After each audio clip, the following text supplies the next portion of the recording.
Well, in the wake of that loss in Copeland, the Scottish Labour Party has been meeting for its spring conference in the fair city of Perth. Yesterday, Labour's Deputy Leader Tom Watson warned delegates that unless Labour took the by-election defeat seriously, the party's devastation in Scotland could be repeated south of the border.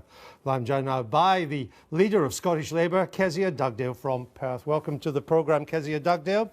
Now, even after your party had lost Copeland to the Tories, and with Labour now trailing 16 points in the UK polls, you claim to have every faith that Jeremy Corbyn would absolutely win the general election. What evidence can you bring to support that? Well, there's no doubt that the result in Copeland was disappointing for the Labour Party, and I think it's a collective failing on everyone within the Labour Party, and I want to do everything I can to turn around the fortunes of our party. That's what I've been committed to doing in the time that I've been the Scottish Labour leader. And you know, in many respects, what's happening in the northeast of England is what happened to the Scottish Labour Party 2 years ago. We were the canary down the mine, so to speak, in terms of losing the faith of working class communities across the country. We've got to listen very hard to the message that voters are sending to us and respond to it. That's what I'm committed to doing here in Scotland, and I know that that's what Jeremy Corbyn's committed to doing UK-wide. But what I asked you was what evidence makes you so confident you can win. The latest polls put Labour at 14% in Scotland. The Tories are 10 points ahead of you in Scotland.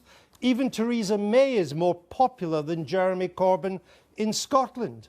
So I'll try again. Why are you so sure that Mr Corbyn could win a general election? Well, what I've said when you're talking about Scotland, Andrew, is that I'm the leader of the Scottish Labour Party and I take responsibility for our policies and our direction of travel here. And voters told us very clearly after the last Scottish Parliament election that they didn't have a clear enough sense of what it was that we stood for. So I've been advocating a very strong anti-austerity platform, coming up with the ideas of how we can oppose the cuts and critically invest in our future. That's something that Jeremy Corbyn also supports. But separately from that, I've also made very clear in this conference this weekend that we're opposed to a second independence referendum. Scotland feels so divided just now, and I want to bring it back together by focusing on the future, which is why I've spent much of this weekend talking about a federal solution for the United Kingdom, something that appeals to people who voted both yes and no. And I know that Jeremy Corbyn shares that ambition because he's backing those plans for a People's Constitutional Convention. So yes, these are very difficult times for the Scottish Labour Party and indeed the UK Labour family. I've never shied away from that reality, but I have a plan in place to turn things around. It is going to take time though, and that's a message to the UK Labour family as well. I mean, I'm still not sure how why you're so sure that Labour can win, but let me move on and come on to your plan. You want a UK-wide constitutional convention. You want that to lead to a new Federalist Act of Union or a new Federalist settlement. Is it the policy of the Labour shadow cabinet in Westminster to carve England into federal regions? What we support at a UK-wide level is a People's Constitutional Convention. I've been very careful to prescribe what I think is in the best interest of Scotland, but not to dictate to England or indeed other parts of the United Kingdom what is good for them. That's the point of a People's Constitutional Convention. And you heard Sadiq Khan and indeed Tom Watson yesterday both say that there has to be a UK-wide conversation about power, who has it and how it's exercised across England. And actually, England hasn't been a part of this devolution story over the past 20 years. It's something that's very much happened between Scotland and London, or Sure. Wales and London. But and no wonder people in England feel disenfranchised from that. That's why we need a UK-wide solution now. But my question to you is, what evidence, again, can you bring to show that there is any appetite in England for an English federal solution to England, to carve England into federal regions? I mean, have you spoken to John Prescott about this? I think he might tell you some of the difficulties. There's not even a debate about that here, Kezia Dugdale. It's fantasy. I speak to John Prescott regularly. What there is a debate about, Andrew, regularly is the idea that the world is changing so fast that globalisation is taking jobs away from communities in the northeast, that many working class communities feel left behind, that government isn't working for them, that Westminster feels very far away and the politicians within it feel very much remote and part of the establishment. People are fed up of power being exercised somewhere else. That's where I think federalism comes in, because it's about bringing powers closer to people, and in many ways it's forced on us because of Brexit. We know that the United Kingdom is leaving the European Union, so we have to have a conversation about the repatriation of those powers from Brussels to Britain. Where do they go? I want many of those powers to come to the Scottish Parliament, but where should they go in the English context? Right. That's a debate for England. Right, but just to be clear, it is not, as things currently stand, the policy of the English Labour Party to carve England into federal regions. Correct? It's absolutely the policy of the UK Labour Party to support a People's Constitutional Convention to examine these questions around a federal solution. Yeah, John Trickett is leading for this in Jeremy Corbyn's office. But I think it's really important because you're promising the Scottish people a federal solution, and you've not even squared your own party for a federal solution in England. Andrew, that's not true.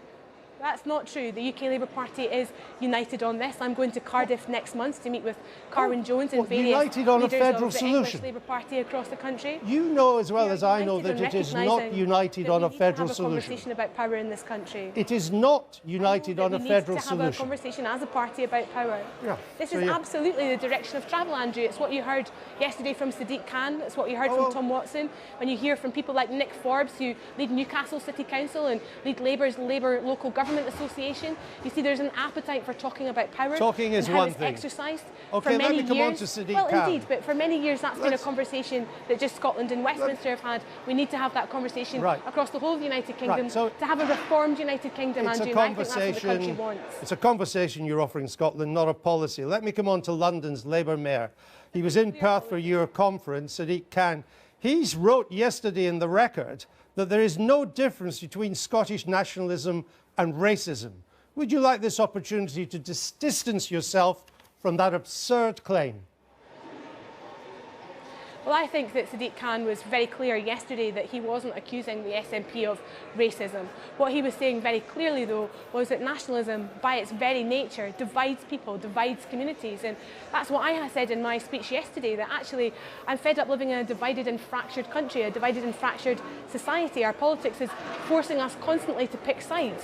Whether you're yes or no, leave or remain, it brings out the worst in our politics, the worst in our politicians, and all the consensus and progress that we normally find in the grey area is lost. Which is why I'm standing at this conference under a banner that together we're stronger, that we have to come up with ideas and values and principles that can bring communities back together, very firmly focused on the future. Excuse me, so that's where I agree with Sadiq Khan. He said quite clearly, let's focus on the future. He said quite clearly in the Record yesterday, and he only then at the last minute adapted his speech to your conference yesterday to try and reduce the impact, that there was no difference between Scottish nationalism and racism. And your colleague Anwar Sarwar said, even after he had tried to caveat it, all forms of nationalism rely on creating us and them. Let's call it for what it is.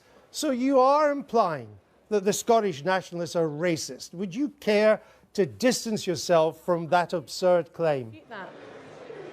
I utterly refute that that is what Sadiq Khan said, and I have never suggested and never would suggest that the SNP are an inherently racist party. So I think that does our politics a disservice, and it brings out the worst of it. Well, Andrew, he didn't say it. What he did say, however, is that nationalism is divisive. I think you know that better than anyone. I see your Twitter account. Regularly you are attacked for the job that you do as a journalist. What I'm trying to say is that our politics in Scotland is divided enough. I do not want to revisit that independence question again for exactly that reason and many others. What I want to do as leader of the Labour Party is try and bring our country back together, appeal to people who voted both yes and no. And actually I think that that banner, Together We're Stronger, the views I have on a federal solution, that's where the answers lie, that's where progress can be found. But if in the response to Sadiq Khan's remarks, your Mr. Sarwar says, let's call it out for what it is, what's he referring to if he's not implying that nationalism is racist? He's saying that nationalism is divisive politics and that there is an alternative. And that alternative is something that the Labour Party has always advocated. The idea that together we're stronger. But we believe in the collective different. And people working together to build their future. But saying something is divisive is very different from saying something is racist. And that's what Mr. Sadiq Khan said, and Mr. Sarwar was referring to that. No, he didn't, Andrew. He said, I'm afraid you really struggled to quote that from Sadiq Khan. Ms. Dugdale, Sadiq Khan talked about being divided by race. What does that mean? I think he was very clear that he was talking about divided politics, and I think there's a huge appetite, the length and breadth of the country, to end that type of divisive politics. That's what I stand for, trying to focus on the future, bringing people back together, trying to stop the cuts, invest in the future, contemplate what our economy might look like in 20 years' time, and coming up with the ideas to tackle it today. Okay. Kezia, Dugdale, thank you very much for joining us. Thursday.